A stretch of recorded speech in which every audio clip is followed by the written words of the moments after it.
En el norte de Kenia, olvidado en una región que antecede al desierto, se esconde un territorio de contrastes extremos. Es el llamado Distrito de la Frontera Norte, el límite geográfico a partir del cual reinan las leyes de la vida salvaje. Aquí, el hombre es un intruso, y son el agua, el viento y el sol quienes marcan las pautas de la supervivencia.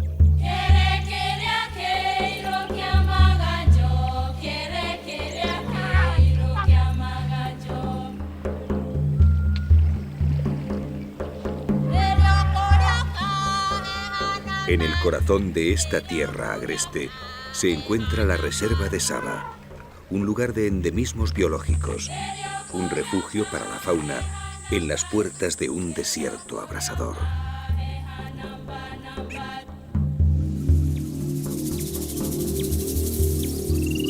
Saba es un lugar de extremos que pone a prueba la vida. Grandes sequías y tremendas inundaciones se suceden, convirtiendo las sabanas en un infierno que genera paraísos. Una tierra de contrastes donde los rigores más duros dan lugar a las manifestaciones más hermosas de la naturaleza.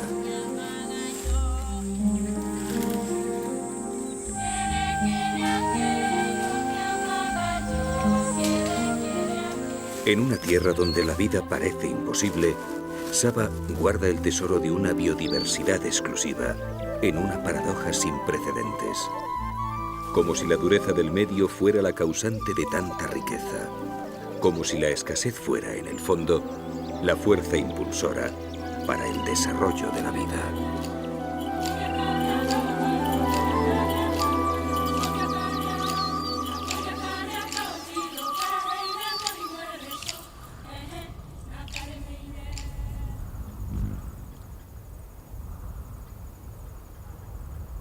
La escritora danesa Karen Blixen escribió: África te enseña esto, que Dios y el diablo son lo mismo. Y en la Kenia que ella amó e inmortalizó en su novela Lejos de África, ningún otro territorio lo demuestra con la dureza y el rigor de Saba. Viento, sol y polvo. Desde hace 3 años no ha caído una gota sobre las tierras resquebrajadas del distrito de la Frontera Norte.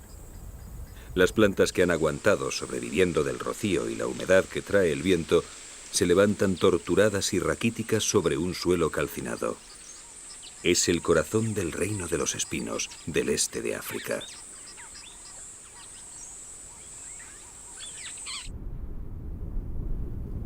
Los nativos llaman a esta región Njika, la región salvaje y solitaria. Pero incluso en esta época de sequía prolongada, la vida permanece en Saba. Con el frescor de la noche, los herbívoros aparecen buscando las gotas de rocío y los últimos tallos reblandecidos por la humedad. Pero por 3 veces la estación de las lluvias ha pasado de largo y los recursos vegetales son casi inexistentes.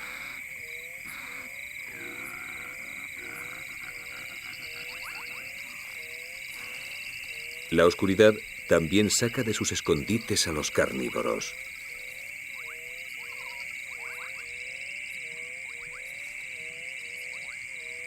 A diario la sequía acaba con algunos extenuados animales y estos moradores de las sombras buscan la sangre y la carne de los cadáveres para sobrevivir.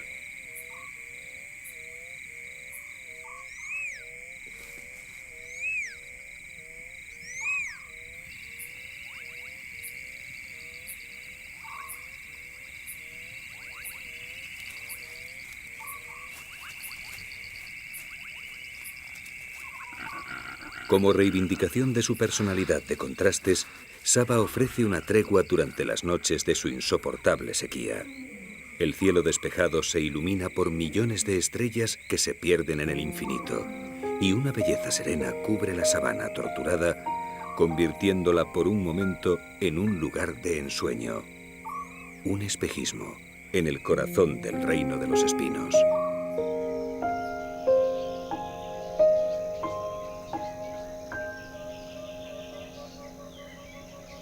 Es la época de las lluvias, pero el amanecer trae de nuevo un cielo despejado.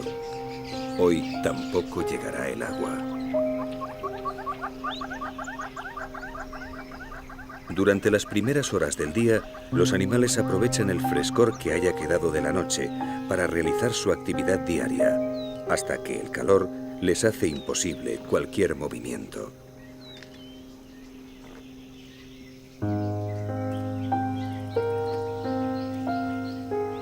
Este grupo de elefantes ha encontrado las últimas manchas verdes en las laderas de una colina kárstica, donde la roca caliza ha retenido el agua.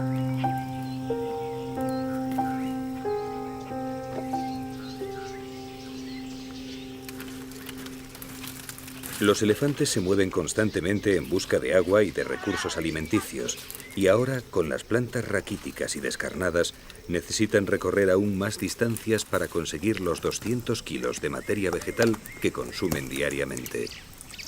Pero a pesar de sus increíbles requerimientos y la precaria situación de Saba, los enormes paquidermos sobreviven aquí, mientras otros muchos herbívoros han tenido que emigrar o morir. Las viejas matriarcas conocen los secretos del terreno y su sabiduría y prodigiosa memoria permite la vida del grupo.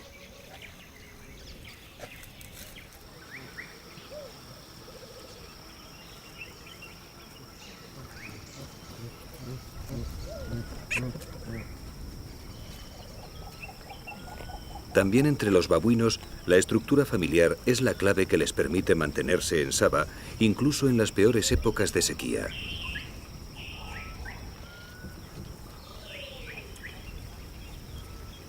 Mientras muchas especies se van, los babuinos permanecen e incluso sacan adelante a su prole.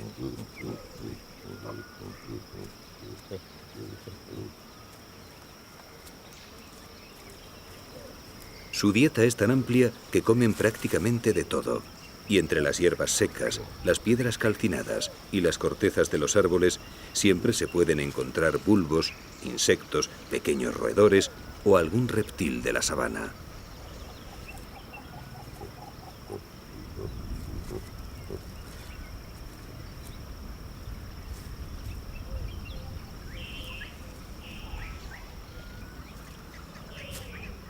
Cada miembro de la familia contribuye a la supervivencia del conjunto, distribuyéndose las tareas para el bien común.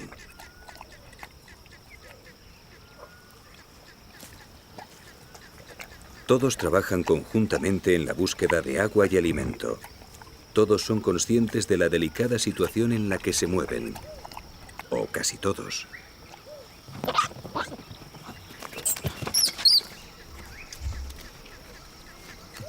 Para los más pequeños, la vida es un tiempo de inacabables juegos y diversiones.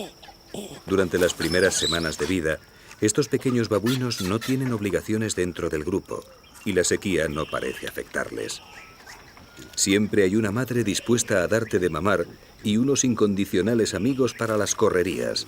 Así que esta sabana abrasada supone un mundo maravilloso lleno de aventuras.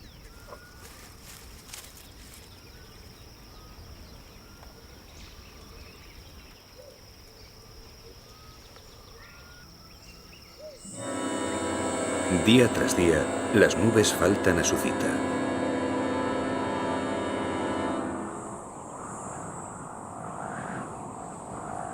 El desierto parece devorar la sabana y el polvo se levanta en remolinos como emisarios desesperados en busca de unas lluvias que no llegan.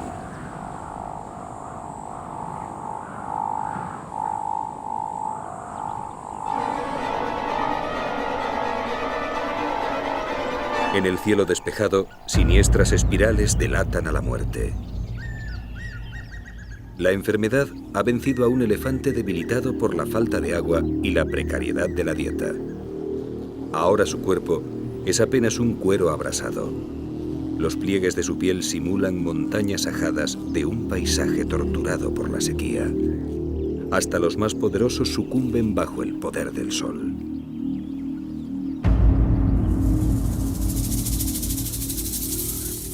Junto al cadáver, centenares de mariposas se congregan lamiendo la piel y el suelo, impregnados de las sales y los nutrientes de la descomposición del elefante.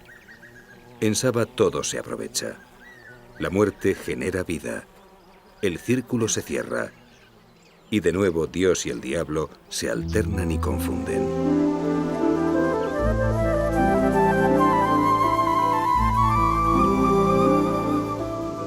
Por fin llegan nubes esperanzadoras.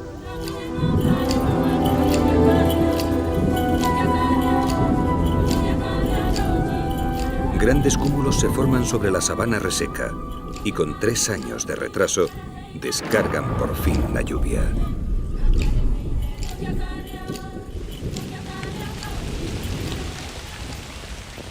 Llega el tiempo de los grandes cambios y lo hace con el extremismo característico de esta región remota, violentamente, sin aparente medida.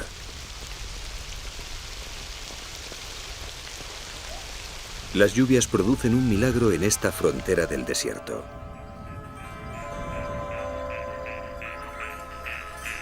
En cuestión de horas, aparecen nuevos ríos que corren por mitad de la sabana. Es el milagro anual de las tierras del Distrito Norte, cursos fluviales efímeros cuyos cauces duran únicamente el tiempo de las lluvias, pero que dejan bajo el suelo las reservas de agua que mantendrán la vida el resto de la temporada. Al sur, las lluvias descargan grandes cantidades de agua en los Aberdares y el monte Kenia, y poco tiempo después llegan a Saba en forma de violentas crecidas. El único río permanente del área de Saba recobra vitalidad arrastrando los sedimentos a los que debe su nombre. Ewaso Njiro, el río de las aguas marrones.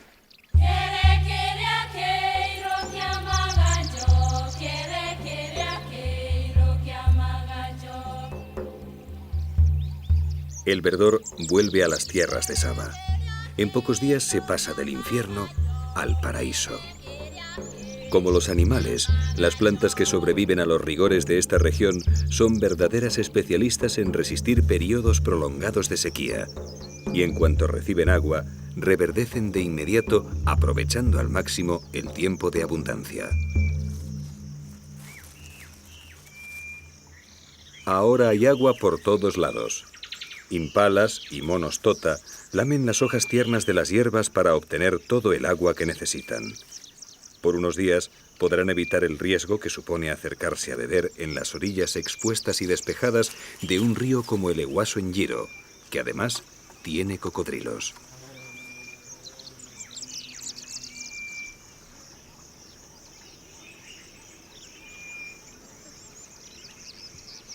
Poco después de las primeras lluvias, del suelo de la sabana surgen emisarios alados que van a revolucionar a un ejército de pequeños cazadores. Con la humedad, las termes vuelan fuera de sus casas subterráneas y su salida avisa a los ávidos predadores de miniaturas.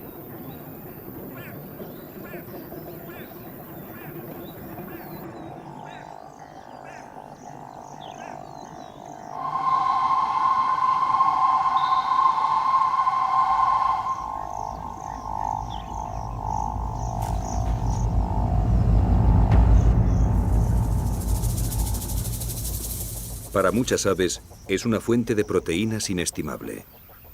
Incluso aquellas que se alimentan generalmente de granos, como las tórtolas, aprovechan la facilidad del envite compitiendo con auténticos especialistas, como los calaos.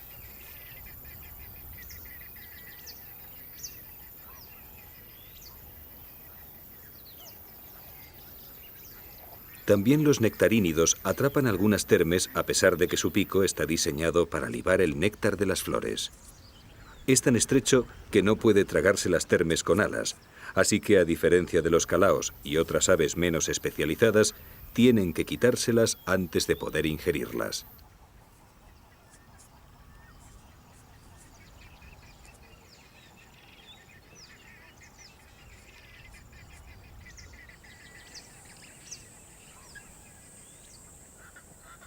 Entre los mamíferos de Saba, la aparición de las termes no pasa desapercibida.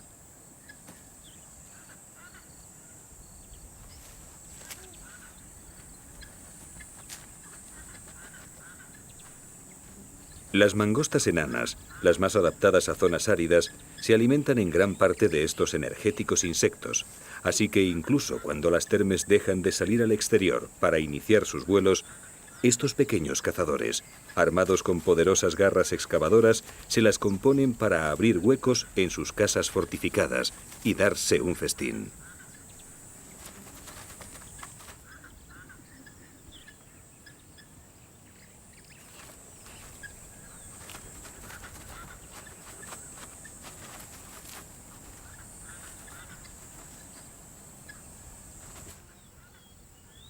Las lluvias alteran por completo el paisaje de Saba. No solo reverdecen y multiplican las plantas, sino que las llanuras abrasadas, donde solo parecía moverse el viento, se llenan ahora de una fauna que apenas unos días antes aquí parecería imposible.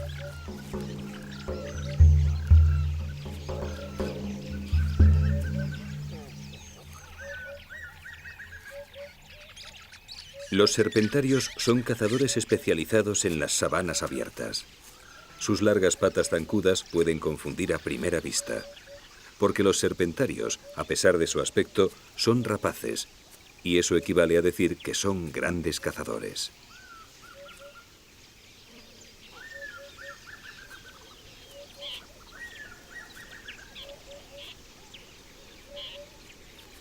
La mayor parte del día lo pasarán así, andando de forma elegante mientras cazan en pareja. Atraído por los insectos que han surgido con las lluvias, un milano negro se apunta al festín. Los milanos son cazadores aéreos, y es desde el aire donde localizan y atacan a sus presas con una precisión mortal. Pero en tierra son torpes y parecen desvalidos en comparación con sus primos los serpentarios, cuya especialización les ha hecho maestros de la caza en el suelo.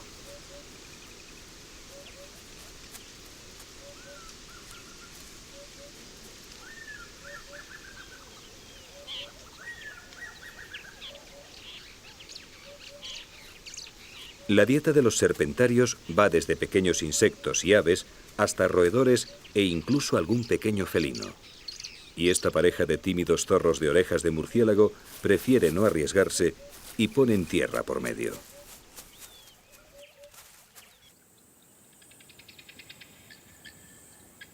En Saba todas las especies animales están adaptadas al clima semidesértico. Nadie podría soportar los rigores del periodo de sequía con las escasas precipitaciones estacionales si no fueran verdaderos especialistas en supervivencia en climas áridos. Y entre las distintas gallinas de Guinea que se reparten el continente africano, ninguna resiste tanto la sequía como las vulturinas, precisamente la especie más abundante en Saba.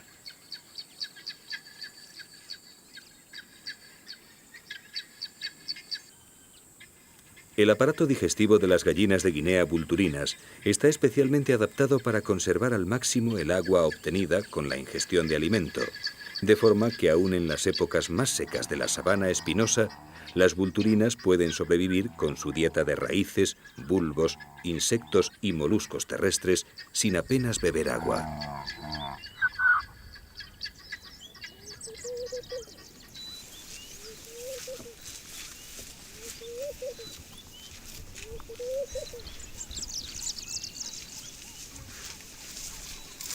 Entre las cebras de Saba también se encuentran las más adaptadas a climas áridos, las cebras de Grevi. Durante el periodo de bonanza que llega con las lluvias, Saba se llena de herbívoros. La cubierta vegetal sufre el acoso de los animales, pero el equilibrio se conserva gracias a las adaptaciones que cada uno de ellos ha desarrollado para intentar acceder a un estrato de la vegetación en el que tengan los mínimos competidores. Como las cebras de Grevi, algunos buscan los pastos más bajos al nivel del suelo.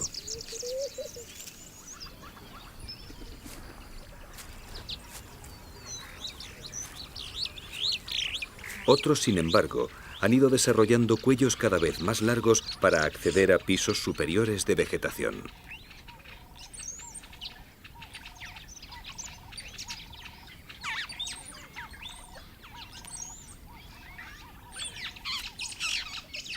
También entre los mamíferos se han alargado los cuellos.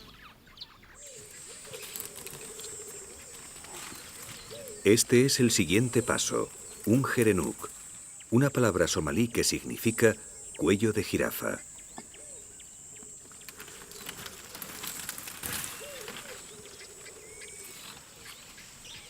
Los gerenuks son las gacelas mejor adaptadas a las condiciones desérticas. Los machos son los únicos que presentan cuernos y un adulto dominante al cargo de 7 hembras, aprovecha su ramoneo para marcar el territorio con sus abultadas glándulas faciales.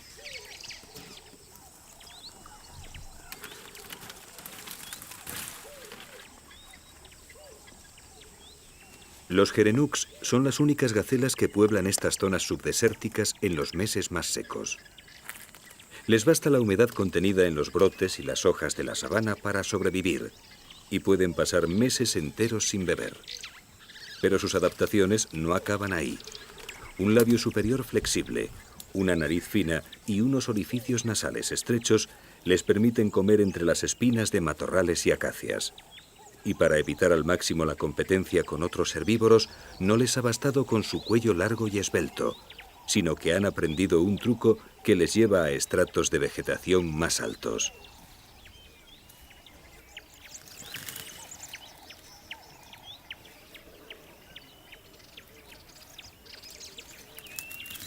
Solo los gerenuks se ponen de pie para acceder a las ramas por encima de los 2 metros de altura.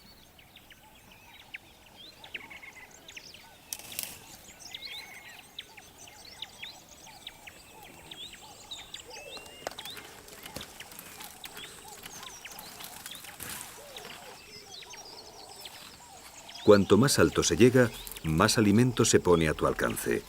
Y los gerenuks han llegado muy lejos en su carrera hacia las copas de los matorrales y árboles de saba. Pero en la sabana, hasta la altura de los gerenuks resulta insignificante ante el mamífero más alto del mundo.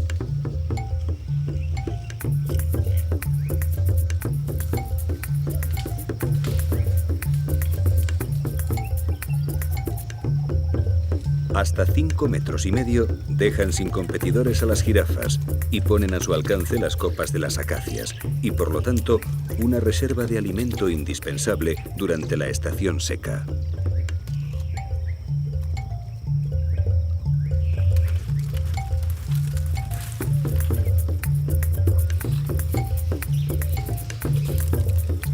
Entre las 8 subespecies de jirafa, el dibujo de las reticuladas las convierte en las más hermosas.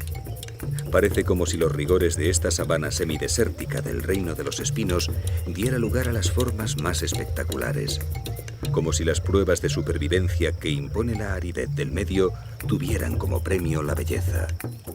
Las cebras de Grevi, las gallinas de Guinea vulturinas, las jirafas reticuladas, pieles y plumas incomparables surgidas de la sed de meses, el calor abrasador y la alimentación entre espinas.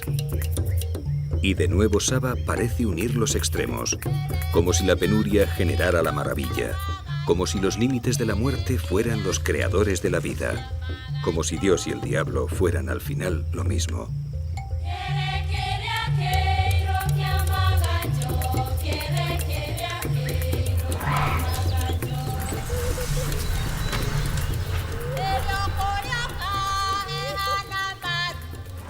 La llegada de las lluvias trae de nuevo a los elefantes.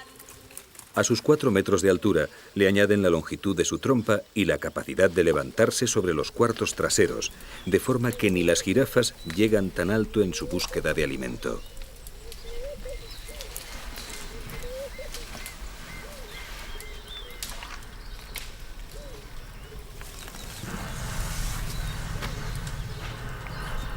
La lluvia ha devuelto la feracidad a la sabana, atrayendo a los herbívoros que se alejaron buscando agua en los meses de sequía. Y con la llegada de los herbívoros a Saba, vuelven también poderosos cazadores.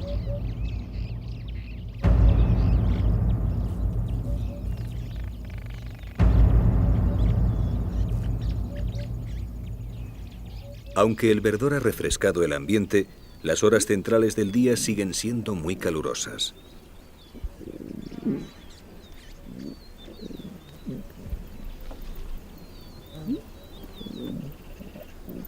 Para los leones es tiempo de descanso al refugio de alguna sombra.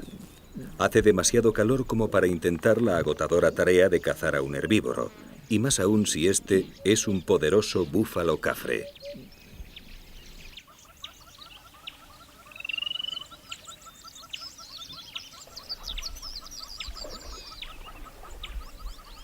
Los herbívoros saben que en las horas del mediodía hay pocas posibilidades de sufrir un ataque y se conforman con mantener a los felinos vigilados a favor del viento.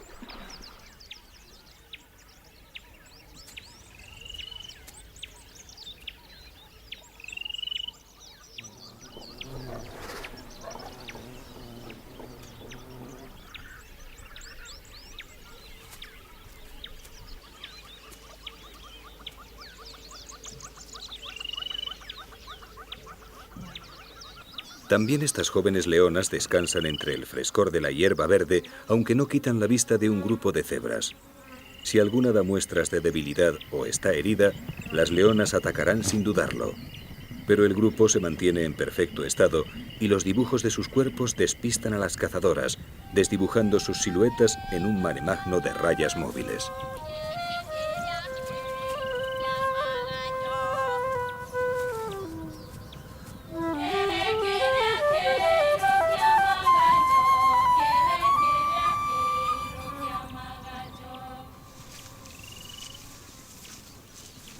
En esta época de abundancia, a las cebras de Grevi se unen las de Burchell, con las que forman manadas mixtas. Estas cebras, más comunes en el resto de África, tienen rayas más gruesas y separadas que las de Grevi, y durante la estación seca, cuando solo los más adaptados a la sequía sobreviven en Saba, dejan estas tierras y se dirigen hacia los montes Aberdares, donde hay pastos verdes todo el año.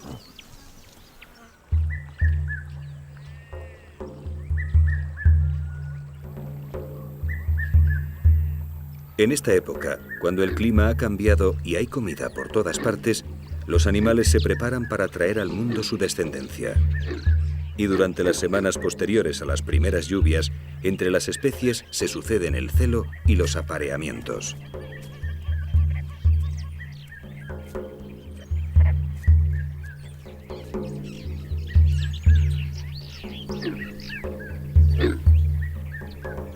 Entre las abutardas de Cori, los machos fijan sus territorios y comienzan un extraño cortejo, consistente en inflar unos sacos aéreos que tienen en el cuello mientras emiten un sonido gutural retumbante.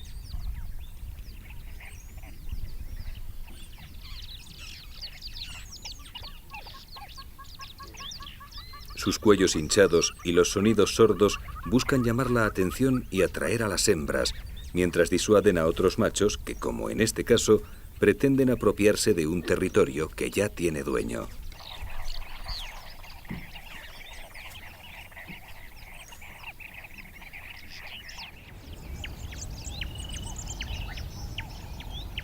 Entre los antílopes, solo los machos dominantes podrán aparearse con las hembras, y para optar a este puesto hay que vencer a los demás en combates singulares, por lo que los aspirantes se unen en grupos de machos y practican de forma permanente.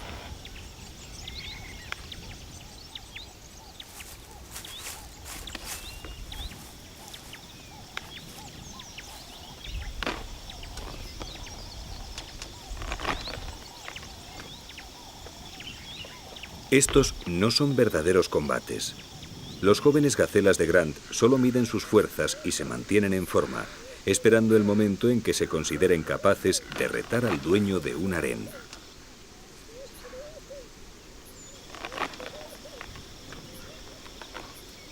Entre los machos de impala sucede lo mismo.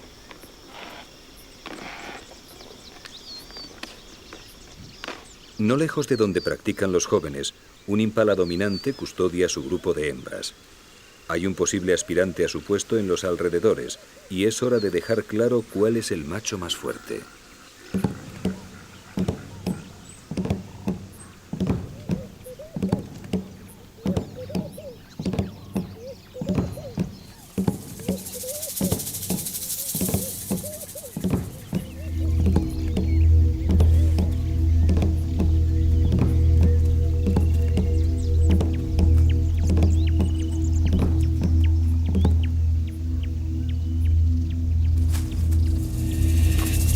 Ante la atenta mirada de las hembras, los machos se enfrentan.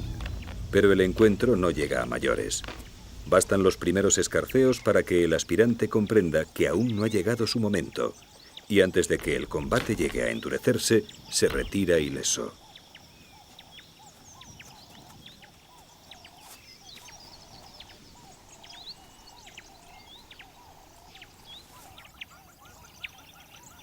Entre los oryx, los grupos son mixtos y altamente jerarquizados.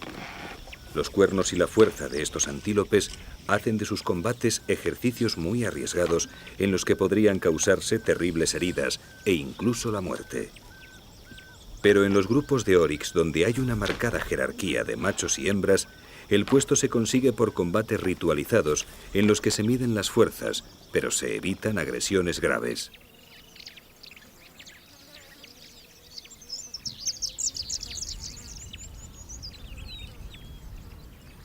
En las manadas, la jerarquía marca los apareamientos.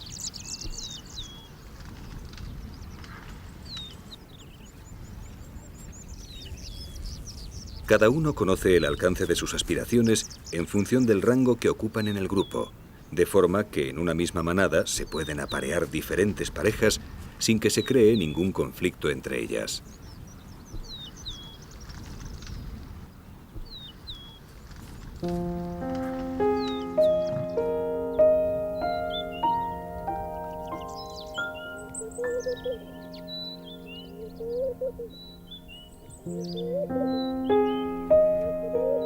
También para los serpentarios ha llegado el momento de aparearse.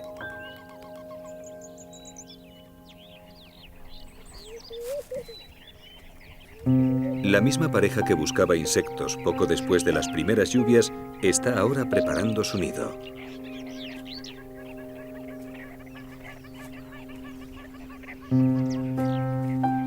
Aunque ambos animales se ocupan de la tarea, es el macho el que se encarga principalmente de coger las ramas, mientras la hembra las va colocando en la copa plana de una acacia, dando forma al enorme nido circular característico de esta especie.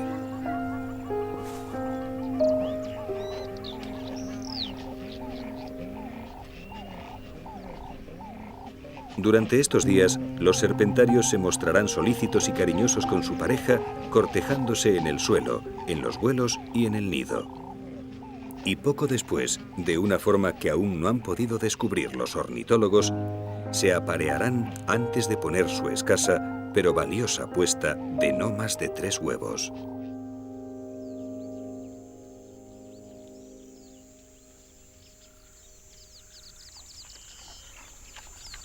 En el mismo bosque de acacias donde los serpentarios han levantado el nido, una familia de facoqueros pasta las nutritivas hierbas verdes surgidas tras las lluvias.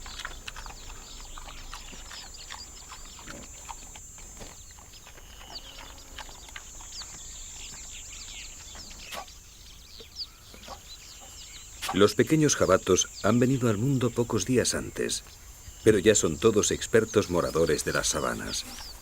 Aún les falta experiencia para saber encontrar alimento como lo hacen sus mayores, pero todavía cuentan con la despensa ambulante de su madre, y aunque ésta no quiera parar para alimentarles, los pequeños facoqueros no están dispuestos a renunciar a un trago de nutritiva leche materna.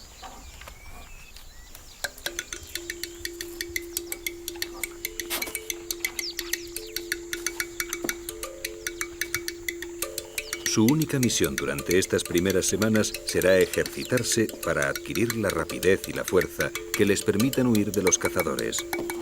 Y a esto se dedican en cuerpo y alma.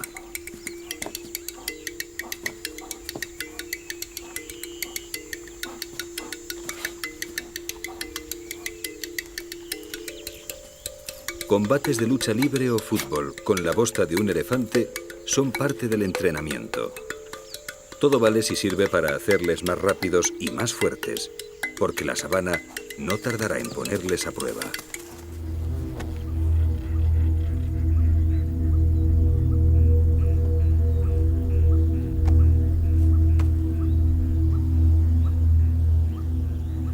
A la sombra de una acacia, un guepardo vigila a unos oryx cercanos.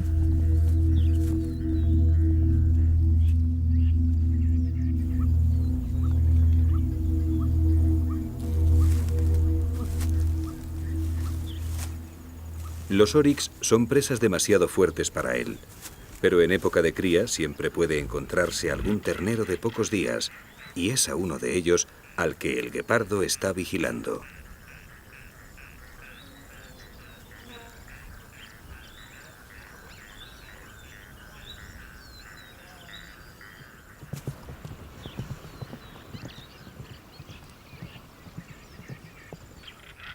El ternero parece encontrarse en perfecto estado, y las posibilidades de atraparlo son prácticamente nulas. Pero el guepardo ha estado acumulando tensión y decide un intento desesperado.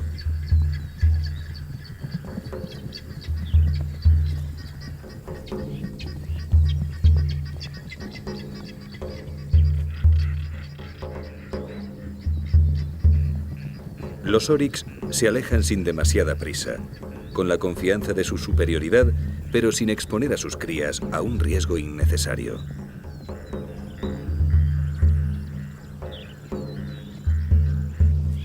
El guepardo ni siquiera ha llegado a poner en práctica toda su prodigiosa velocidad. Hay muchos adultos en el grupo y sabe que en la defensa de su hijo, un oryx es capaz de matar incluso a un león. Así que abandona el intento y vuelve a su lento deambular en busca de presas más asequibles.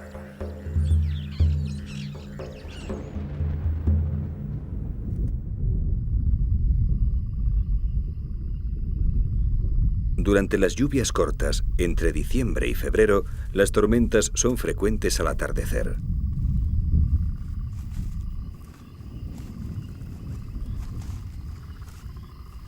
El clima se suaviza y el calor del día deja paso a un aire fresco y húmedo, una temperatura que esperan los grandes cazadores para entrar en actividad. El ocaso y la noche de Saba son de una belleza extraordinaria. Pero fiel a sus contrastes, son también las horas en que la muerte ronda la oscuridad.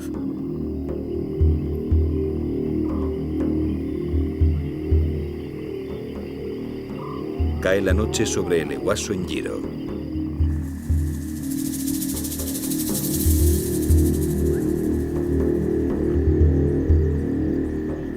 En las orillas oscuras, sombras alargadas salen del agua buscando el calor de la arena calentada durante las horas del día.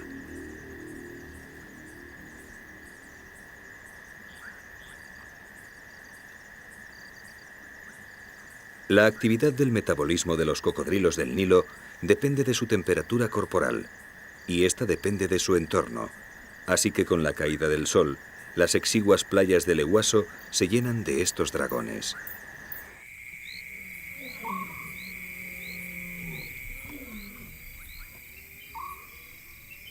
Para las leonas, la noche es una ventaja.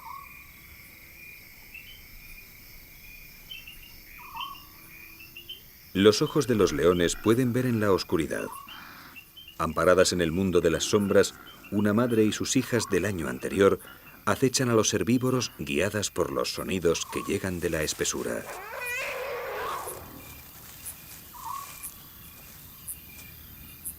Esta noche no están de suerte. Del bosque junto al río salen 3 elefantes y ningún cazador de Saba se atreve a molestarlos.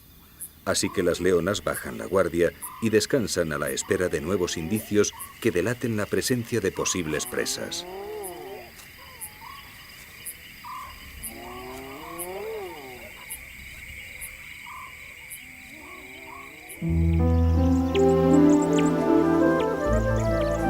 Las lluvias han dado su fruto. A mediados de enero, Saba se encuentra en su momento álgido. Hay vegetación abundante, agua por todos lados y centenares de animales que recorren la sabana aprovechando la abundancia.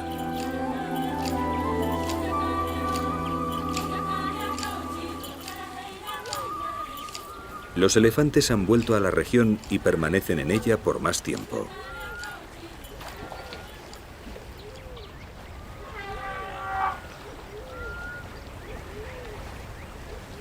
Distintos grupos matriarcales emparentados entre sí se unen junto al Ewaso Njiro para disfrutar del final de la abstinencia.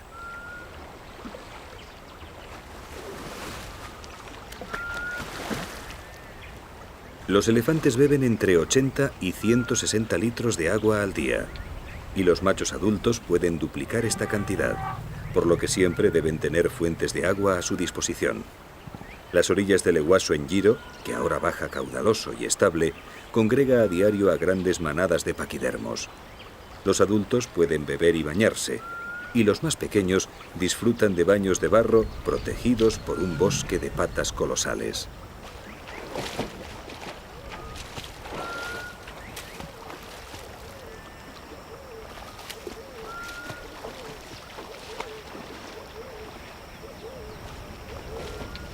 Estos clanes pasan la época seca comunicándose a grandes distancias, pero separados físicamente, para explorar y aprovechar con más eficacia el terreno devastado por la sequía. Pero ahora Saba es testigo de su unión y se puede asistir al espectáculo, antes frecuente en el este de África, de manadas de más de 200 ejemplares.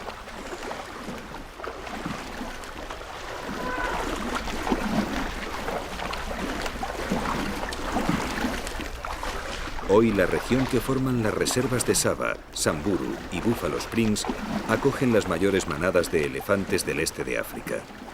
Y de nuevo se produce la paradoja, el milagro de la abundancia en el reino de la sequía.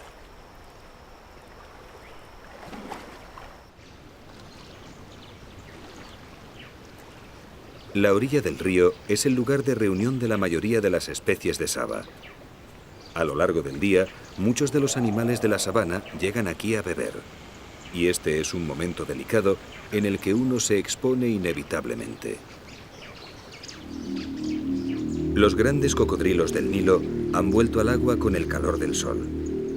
En una de las orillas, unas cebras de Grevi sacian su sed y la aparición de un pequeño potro atrae a los grandes saurios.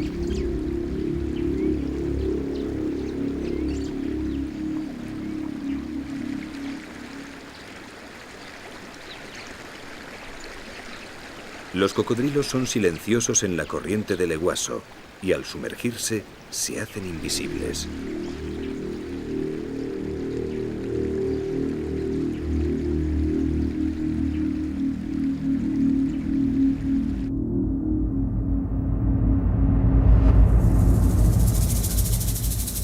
Pero las cebras están alerta permanentemente y la escasa profundidad del río juega a su favor. Solo la sorpresa de una emboscada puede darle una presa terrestre a los grandes cocodrilos del Eguaso en Giro.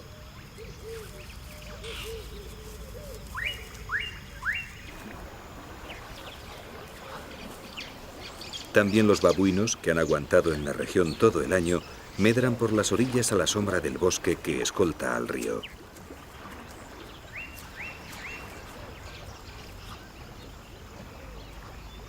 Los machos dominantes no bajan la guardia. También los cazadores saben que todas sus presas llegarán a beber tarde o temprano, y en el bosque galería son frecuentes las emboscadas.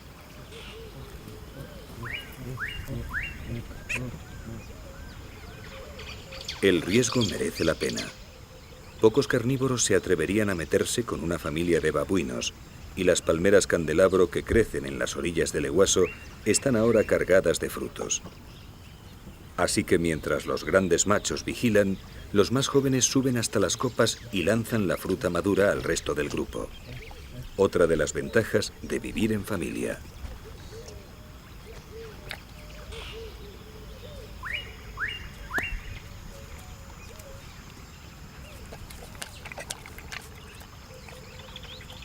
Entre las sombras del mismo bosque, a escasa distancia de los babuinos, dos dik-diks de Kirk vigilan nerviosos mientras comen.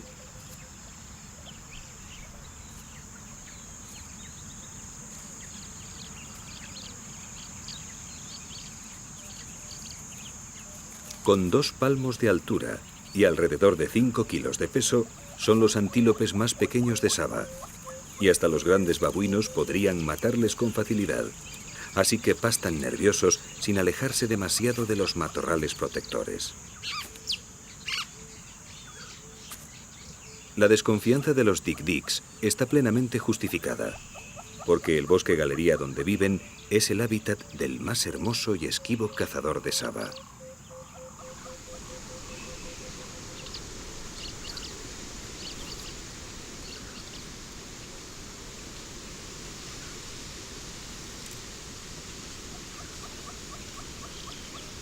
Los leopardos permanecen la mayor parte del día ocultos en las copas de las acacias, donde su piel moteada les hace invisibles.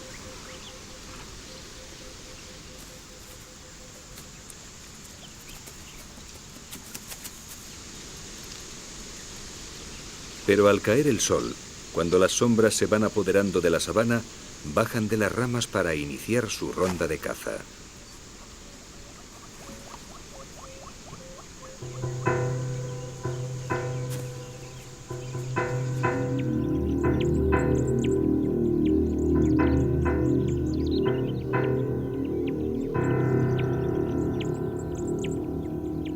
Llega la hora de los cazadores.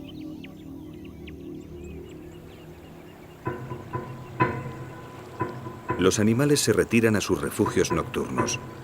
La vida en la sabana no ofrece treguas, y la noche de Saba se llena de sombras vivas moviéndose en el eterno juego de la vida y la muerte.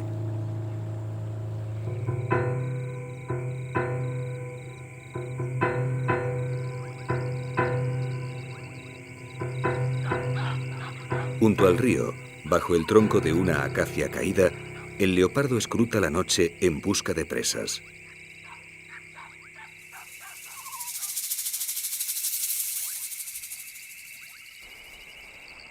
Su oído y su olfato reciben la información de todo cuanto vive y se mueve a su alrededor al amparo de la noche.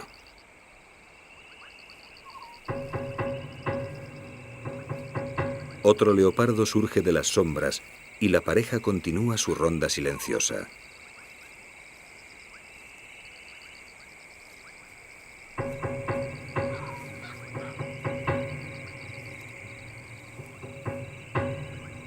Del río les llegan mensajes de posibles presas, pero el agua y los cocodrilos las ponen fuera de su alcance.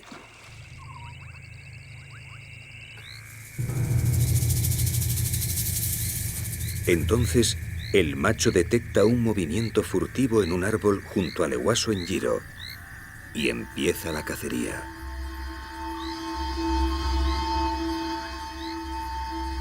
La hembra espera a cierta distancia. Solo si la presa es grande, acudirá en ayuda de su compañero. Silencioso como un espíritu, el leopardo se acerca a la base del árbol que esconde la presa. Sus sentidos están alerta a la espera de nuevos indicios. Y entonces llega un nuevo sonido.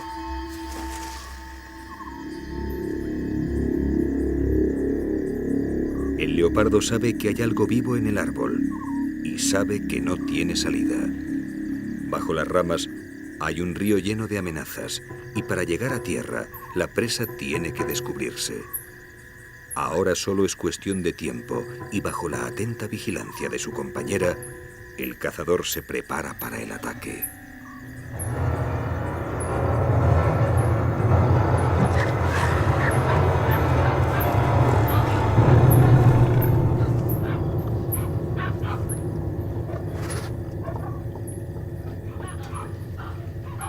Un último movimiento delata a un varano, provocando la reacción del leopardo. Para el aterrorizado lagarto, esta será su última noche.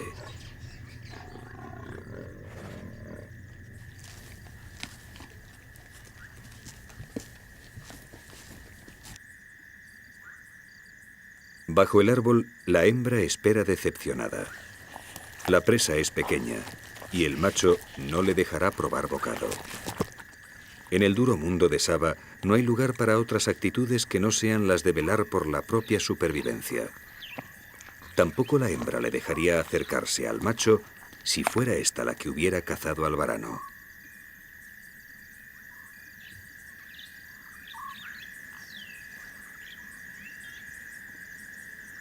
Acabada la comida, el macho baja del árbol y se une a su pareja.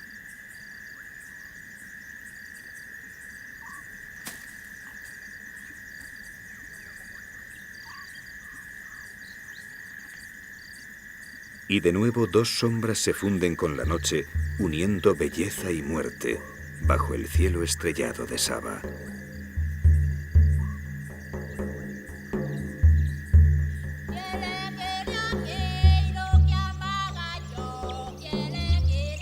Saba es una tierra fascinante más allá de la influencia de los hombres. Un mundo donde los contrastes marcan las pautas de la vida, donde la belleza surge de las privaciones y la supervivencia obliga a constantes pruebas.